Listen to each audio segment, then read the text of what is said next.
जो उम्मीदवार आपके हैं, जिनको आप चाहते हैं उनको जिताएं, इसी के लिए यह बैठक बुलाई गई है। और उसी में बूथ कमेटी का गठन करने का प्रयास किया गया है और बूथ कमेटी किन लोगों के द्वारा बनाई जाएगी उनको उनका नाम भी दिया गया और प्रत्येक बूथ के लिए 20-20 लोगों को चुनने की भी बात बताई गई।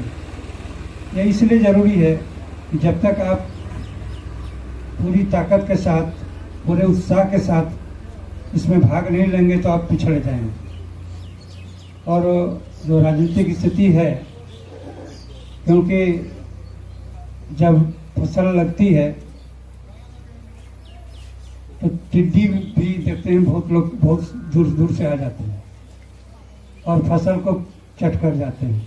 उसी तरह जब चुनाव आएगा तो बहुत से टिड्डी लोग आएंगे और आपका वोट धीरे धीरे किसी को 10 पैसा दे के, किसी को कुछ दे के, किसी को खिला के, किसी को पिला के, किसी को रिलेशन के नाम पर, किसी को धर्म के नाम पर, किसी को जाति के नाम पर थोड़ा थोड़ा उसका वोट आपका ले लेंगे।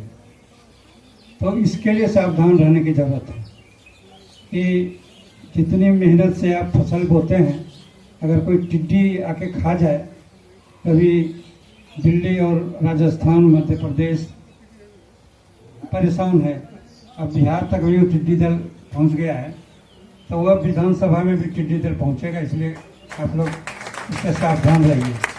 जैसे वहाँ ढोल उल बजा के लोग भगा रहे हैं, उसी तरह आप लोग भी ढोल उल बजा के उनको भगा दीजिएगा। नहीं भाई, हम लोग को टिड्डी फिड्डी से जब सब जगह सब विकास की बात है, तो विकास की बात तो लोगों ने बताया आपको, और बतलाने की क्या ज़रूरत है, आप लोग स्वयं देखते होंगे। अगर जितना काम हो रहा है और भी काम होने की ज़रूरत है, इसलिए सिर्फ संतोष करके बैठना सही नहीं है कि जब हो गया था बहुत हो गया, ऐसा नहीं होना चाहिए। जहाँ तक कटाव का सवाल है तो लखनपुर, बेलगच्छी, डकरा महानंदा नदी से बहुत पीड़ित है और पिछली बार भी बहुत से गांव कटे, लखनपुर के बहुत से टोले कट गए, लोग विस्थापित हो गए। और हम लोग तो शमसुद्दीन साहब के यहाँ हम लोग गए थे, उनके घर के बगल में हम लोग बैठे थे, इन्होंने सबको चाय भी पिलाया था और 2 दिन के बाद उनका घर कट गया, पता भी नहीं चला। बाद में टेलीफोन किया कि हमारा घर कट गया। भाई आपका घर कैसे कट गया भाई? वो दूर है वहाँ नदी। नहीं, हम तो बच गए और रात में हम पेशाब करने के लिए अगर कोई नहीं उठता तो हम लोग भी उसी नदी में चले जाते। तो इस तरह की बात है, पता ही नहीं चला लोगों को, भीतर भीतर काट दिया। तो अभी जो वहाँ पर काम हुआ, मैं समझता हूँ डकरा में 16,59,000 का काम हुआ, बेलगच्छी में 20,06,000 का काम हुआ, लखनपुर में 14,64,000 का काम हुआ। लेकिन जितना काम होना चाहिए था उतना काम नहीं है, क्योंकि जहाँ तक जाना चाहिए था वहाँ तक नहीं बना। एक तरह से औपचारिकता निभाई गई कि नहीं भाई हमने बांध बनाया थी, बोरा डाल के उसको बना दिया, ठीक कर दिया। लेकिन हम लोग जब देखने आए थे तो लगा कि नहीं है, तो मैंने दूसरे तीसरे दिन मैंने चिट्ठी लिखी और सरकार को बताया कि आपने यह काम तो करवा दिया, इतना इतना लाख रुपया आपने खर्चा कर दिया, लेकिन यह काम संतोषजनक नहीं है और इससे जिसको बचाना चाहते, जिस गांव को हम लोग बचाना चाहते थे, वह गांव बचेगा कि नहीं बचेगा इसमें भी संदेह है। और चूँकि जो आप बोरा फाइलिंग किए थे तो वह तो एस्टिमेटेड कॉस्ट में था, इसमें जैसे 16 लाख का बनाया, 14 लाख का बनाया, ये तो एस्टिमेटेड कॉस्ट था, उसमें बना दिए। लेकिन जब फ्लड फाइटिंग करेंगे तो वह अनएस्टिमेटेड होता है, उसमें एस्टिमेट नहीं बनाया जाता है, उसमें फाइलिंग किया जाता है, बोरा डाल दिया जाता है, जितना बोरा डालिए उतना फिर बाद में बना दिया जाए कि हमने इतना बोरा डाल दिया। तो उसमें उन लोगों को फायदा ज़्यादा होता है, जो भी इंजीनियर हैं, जो भी सरकारी सेवक हैं, उसमें फ़ायदा उनको ज़्यादा होता है।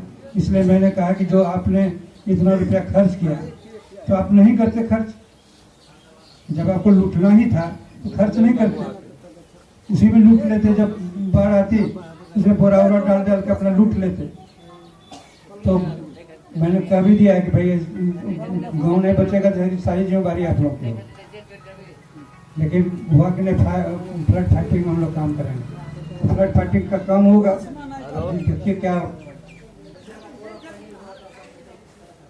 हम देखें। उसको लिख भी दिए हैं, हम लिख भी दिए हैं कि आपके वर्षा, अभी तो बाढ़ आई नहीं है, वर्षा के पानी से वो बोरा में बह गया, तो बाढ़ का जब बाढ़ का जो धारा आएगी तब क्या होगा ये भगवान जाने। ये बात हम लोगों ने लिख के भी दिया था। फिर भी हम लोग अब फिर चूँकि कुछ पिटिशन्स भी पड़े हैं उसमें कि इस तरह का कटाव हो रहा है, तो उस पर हम लोग फिर लिख कर भेजेंगे, भाई उस पर फ्लड फाइटिंग शुरू कर दीजिए, नहीं तो फिर गांव बचेगा नहीं और लास्ट में वो सब जितना पैसा आपने दिया वो भी बर्बाद हो जाए। ये उसको हम लोग देखेंगे। दूसरी बात है, मुखिया जी ने कहा कि जो विस्थापित हो चुके हैं उनके बहुत लोग ज़मीन में चले गए हैं। उन जमाई टोला या क्या है, जमाई गांव है, उसमें जमाई गांव में लोग चले गए हैं, तो उनको बासगित पर्चा मिलना चाहिए। लेकिन उसमें कठिनाई क्या है, लोग बुरा नहीं मानेंगे, आप लोग भी बुरा नहीं मानेंगे।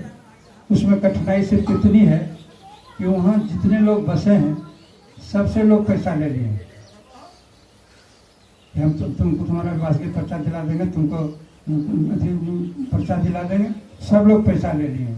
बहुत से लोग पैसा लिए हैं और वो पैसा को मालूम हो गया सीओ को पैसा, तो वहाँ से पैसा ले लिया है लोगों ने। अब सीओ सोचता है कि वो लोग पैसा ले लिया, हमको तो पैसा मिला नहीं, इसलिए पर्चा नहीं मिल रहा है। क्योंकि मैंने सीओ से भी कहा था कि जब इतने दिन से लोग फंसे हुए हैं और यहाँ से आपको पिटीशन दे दिया गया है, सबका लिस्ट बनाकर आपको दे दिया गया है, तो फिर उनको पर्चा क्यों नहीं मिल रहा है। तो उन्होंने कहा कि सर उसमें दिक्कत ये है कि बहुत लोगों को पैसा वैसा ले लिया। अगर पैसा ले लिया तो फिर केस कीजिए आप। जब आपको जानकारी है कि आदमी ने पैसा ले लिया तो उसको उस आदमी पर केस कीजिए आप। उन्होंने पैसा ले लिया तो पैसा भी उसका गया और उसका पर्चा भी उसको नहीं मिला, तो दोनों तरफ से मारा गया वो आदमी।